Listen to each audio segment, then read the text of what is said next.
எல்லாரோட வாழ்க்கையிலையும் ஒரு எதிர்பாராத தருணம் இருக்கும். அது திக் திக் நொடிகளாக இருக்கலாம். நெஞ்சு வெடித்து வெளியில் வர அளவுக்கு. இல்லை ஒரு பெரிய அபாயத்துலேருந்து தப்பிச்ச ஒரு எப்படி சொல்கிறது, அது விவரிக்கவே முடியாத ஒரு தருணமாக இருக்கும். ஸோ அதுபோல் என்னோடய வாழ்க்கையில் நான் 3 பெரிய அபாயத்துலேருந்து தப்பித்தேன். அதில் முதலாவது, நான் ஒரு 15, 16 வயசு இருக்கும்போது நினைக்கிறேன். என்னோடய அக்கா, அப்புறம் என்னோடய தூரத்து பெரியம்மா பொண்ணு ஒருத்தவங்க 3 பேர் சேர்ந்து வீட்டுக்கு தெரியாமல் எங்கள் ஊருக்கு கொஞ்சம் தள்ளி இருக்கிற ஒரு கோவிலுக்கு போனோம். அப்படி நாங்கள் போயிட்டு திருப்பி வரும்போது, அந்த கோயிலுக்கு பக்கத்தில் பேக் சைடில் ஒரு கோழி பண்ணை இருந்துச்சு. அந்த கோழி பண்ணை எங்கள் பெரியப்பாவோடது. என்னோடய அப்பாவுடைய சித்தப்பா பையனோடது. சம்திங் லைக் தூரத்து ரிலேட்டிவ்ல என் ரொம்ப க்ளோஸானவங்கன்னு தான் வச்சுக்கோங்க. அவங்களுடைய அந்த கோழி பண்ணைக்கு போயிட்டு நாங்கள் வந்துட்டுருக்கும்போது, காட்டு பகுதின்னு வச்சுக்கோங்களேன். ரொம்ப அடர்ந்த காடுலாம் இல்ல. ஆனால் அது காட்டு பகுதி தான். அங்கே வீடுலாம் கிடையாது. அப்படி இருக்கும்போது ஒரு 10, 15 பசங்க, அதில் 10 வயசு பசங்கள்லேருந்து 20 வயசு, 19 வயசு ஆண்கள் வரைக்கும் இருந்தாங்க. அவங்க வந்து எங்களை பார்த்து கமெண்ட் பண்ணாங்க. அப்போது நமக்கு அதெல்லாம் தெரியாது இல்லையா? ஸோ அவங்க வந்து என்ன கமெண்ட் பண்ணாங்க அப்படின்னா, சும்மா நம்மளை கேலி பண்ணி கூப்பிட்டு பேர் என்னன்னு கேட்டாங்க. நான் அப்போ கொஞ்சம் சின்ன பொண்ணு, கொஞ்சம் விடன்னு இருக்கிறதால செருப்பு தூக்கி காமிச்சிட்டு நான் பாட்டுன்னு வந்துட்டேன். அவனுங்க அதோடு விட்டுருவானுங்கன்னு பார்த்தேன். பட் திருப்பி அந்த பசங்க கொஞ்சம் தூரம் நாங்கள் போனதுக்கப்புறம் எங்களை ஃபாலோ பண்ணிட்டு வராங்க. அதாவது நாங்கள் ஒரு வழியாக போயிட்டுருந்தோம். அவங்க சுற்றி வந்து எங்களை பிடிக்கிற மாதிரி வந்தாங்க. அங்கேருந்து நாங்கள் தப்பிக்கிறதுக்கு 2 தடவை தப்பிச்சு நாங்கள் ஓடுறோம் அவங்க கண்ணிலேருந்து. இது ஆக்சுவலாக நிஜமாக நடந்துகிட்ருக்கு. நாங்கள் ஓடிட்டுருக்கும்போது அங்கே ஒரு மாட்டு கொட்டா, அந்த காட்டுக்குள்ளார கொஞ்சம் தள்ளி போனோன்னா ஒரு மாட்டு கொட்டா இருக்கும். அந்த மாட்டு கொட்டாவில் நாங்கள் போய் ஒளிஞ்சிட்ருக்கோம். இந்த பசங்க எந்த நோக்கத்தோடு எங்களை துரத்துனாங்க அதெல்லாம் எதுவும் தெரியல. ஆனால் ஏதோ ஒரு பயம். அந்த பயம் அடி வயிற்றுலேருந்து தலை வரைக்கும் அவ்வளோ ஒரு பயத்தை உருவாக்கிட்டு இருந்துச்சு.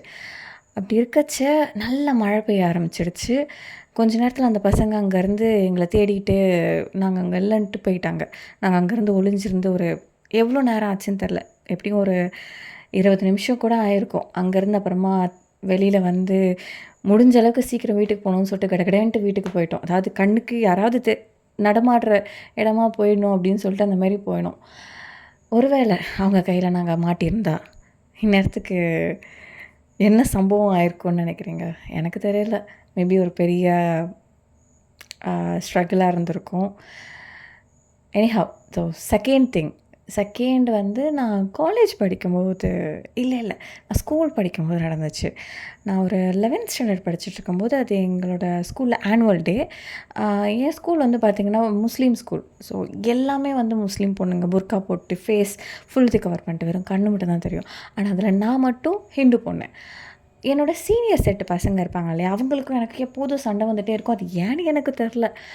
அவங்க வந்து நிறைய தடவை என்னை வம்பு வளர்த்துட்டே இருப்பாங்க. நான் எப்போயாவது தனியாக நடந்து போகிறேன், நான் என் பேர் சொல்லி கூப்பிடுறது, கலாய்க்கிறது அந்த மாதிரி நடக்கும்.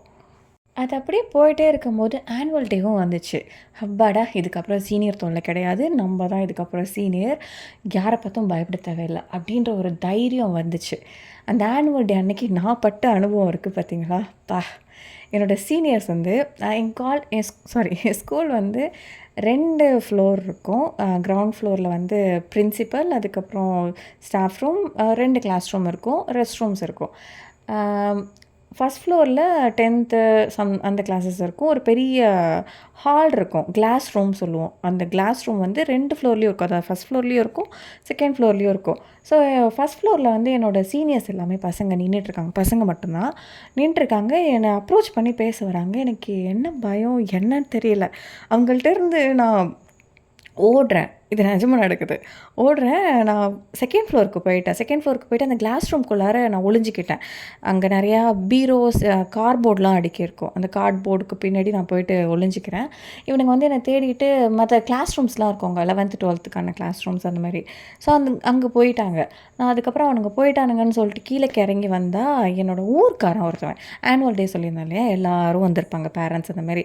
ஸோ அவன் வந்து என் ஊருக்கு பக்கத்து ஊருன்னு வச்சுக்கோங்களேன். அவன் ஸ்கூல் டேஸ்லேருந்து என்னை கொஞ்சம் கலாய்க்கிறது, படிக்கிறது அந்த மாதிரி இருக்கும். ஆனால் பெரியவன், நியர்லி ஒரு 6 வயசு அந்த மாதிரி பெரியவன். நான் ஸ்கூல் படிக்கும்போது, அதாவது நான் 10th ஸ்டாண்டர்ட் படிக்கும்போது, 8th 10th படிக்கும்போது அவன் வந்து காலேஜ் ஃபைனல் இயர் படிக்கிற செட்டு. ஸோ அந்த பையன் வந்து என்னை பார்த்துட்டு கூப்பிடுறான். நான் அங்கே பில்டிங்குள்ளார இருக்கேன். அவன் வந்து பில்டிங்க்கு வெளியில் நிற்கிறான். அங்கே வராண்டா போல் இருக்கும். ஸோ அங்கே நின்றுட்டு என்னை கூப்பிட்றான். நான் வந்து பயந்து போயிட்டு, எதுக்கு பயந்துன்னு எனக்கு இன்னமும் தெரில. பயந்து போயிட்டு அங்கே தண்ணி பிடிக்கிற இடம் இருக்கும். அங்கே ஈரமாக தான் இருந்துச்சு. அதில் போயிட்டு ஒளிஞ்சிக்கிறேன்ற பேரில் அந்த தண்ணியில் அப்படியே ட்ரெஸ் எல்லாம் நனைஞ்சி அப்படியே உட்காந்துருக்கேன். அதுக்கப்புறம் அவன் திருப்பி ஃப்ரண்ட் கேட் வழி, அதாவது அந்த பில்டிங்குள்ளார நுழையிற வழிக்கு வரான். நான் அப்போ வந்து அவன்கிட்ட இருந்து ஒளியணுமேன்னு சொல்லிட்டு பிரின்சிபல் ரூமில் போயிட்டு கதவை சாத்திக்கிறேன். அவன் வெளியில இருந்து கூப்பிட்றான். அதுக்கப்புறம் கொஞ்ச நேரத்தில் வந்து என் கிளாஸ்மேட்ஸ் அவங்க சவுண்டு கேட்குது. அவங்கெல்லாம் வராங்க அப்படின்ற தைரியத்தில் நான் டோரை ஓப்பன் பண்ணிட்டு வெளில போனால், என் கிளாஸ்மேட்ஸ்லாம் என்னாச்சு அப்படின்ட்டு பதறி போயிட்டு கேட்குறாங்க. எனக்கு வந்து பயத்தில் எதுவுமே பேச வரல. திடீர்னு அவன் அங்கே வரான். வந்துட்டு என் கிளாஸ்மேட்ஸ்லாம், "ஏய் யார் நீ? எதுக்கு அவள்கிட்ட பேசுறதுக்கு வர?" அப்படின்னு கேட்கும்போது, "இல்லை நான் அந்த பொண்ணுக்கு தெரிஞ்ச பொண்ணு தான், ரிலேட்டிவ் தான், ஊர்க்காரன்" அப்படி இப்படின்றான். இல்லை நீ கிளம்பு சொல்லிட்டு அவளுங்க மிரட்டி அமுச்சிடுறாளுங்க. அதுக்கப்புறம் தான் எனக்கு ஒரு நிம்மதியே வந்துச்சு. இது என்னோட 2வது என்கவுண்டர். அதாவது ஒரே நாளில் நான் 2 பெரிய பிரச்சனைலேருந்து காப்பாற்றப்பட்ட மாதிரி எனக்கு ஒரு ஃபீல் ஆச்சு. ஒரு வேளை நீங்கள் இது போல் ஒரு சூழ்நிலையில் மாட்டுறீங்க அப்படின்னா, இந்த பிரச்சனைக்குள்ளே வந்துட்டோமே, இதனால் இப்படி ஆகிடுமோ அப்படி ஆகிடுமோ அப்படின்ட்டு பயப்படுறதை விட்டுட்டு, கொஞ்சம் போல்டாக, ப்ரில்லியண்ட்டாக, ஸ்மார்ட்டாக டக்குன்னு யோசிங்க. எதுவாக இருந்தாலும் பட்டுன்னு செஞ்சுடுங்க. எஸ்கேப் ஆகிடுங்க. ரொம்ப நாள் கழிச்சு நம்ம சந்திக்கிறோம்னு நினைக்கிறேன். எஸ், எனக்கும் இது ரொம்ப சந்தோஷமாக இருக்குது. அண்ட் என்னன்னு தெரியல, இது ரொம்ப நாளாக என்னை அரிச்சிக்கிட்டே இருந்துச்சு. இந்த விஷயத்த நான் யார்ட்டையாவது சொல்லணுன்ட்டு. இப்போ நான் சொல்லிட்டேன்.